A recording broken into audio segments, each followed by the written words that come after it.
ముందుగా ఈ అవకాశం ఇచ్చిన మీ అందరికీ ధన్యవాదాలు. అసలు నిజమైన దేశభక్తి అంటే ఏంటో మనలోని కొన్ని జీవితాలను ఉదాహరణగా చూపించి మీకు చెప్పే ప్రయత్నం చేస్తాను. చెయ్యి ఈ చదువులేంట్రా బాబు తొక్కలాగా బురదని చేస్తున్నారా.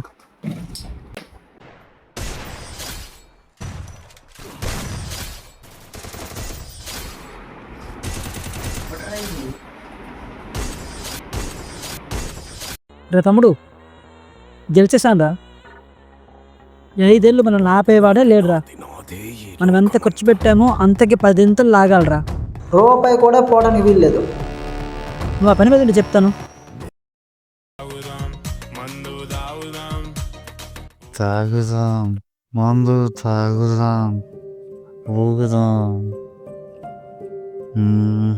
ఇది మన ఫ్లాట్ కాదే,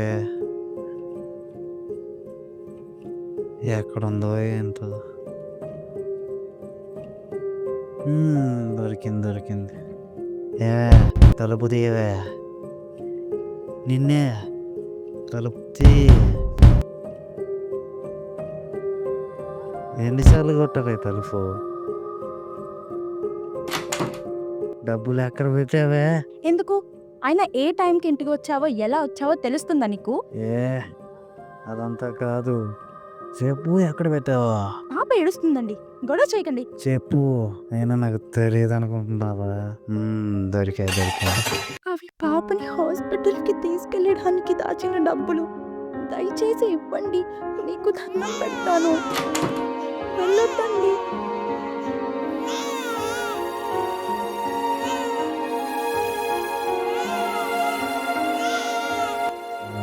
నిన్ను చూశాకే అర్థమైంది నిన్నే చూస్తూ ఉండిపోవాలని. నీతో మాట్లాడాకే అర్థమైంది నీతో నేను మాట్లాడుతూ ఉండిపోవాలని. నువ్వు దూరంగా ఉంటే తెలుస్తుంది నిన్ను వదులుకోకూడదు. I love you. చూడు, నీ కులం ఏంటి, నీ మతం ఏంటి, ఇదంతా జరగని పని. సారీ. ఈ 4 కథలు మనలోనే దాగిపోయిన మన కథలు.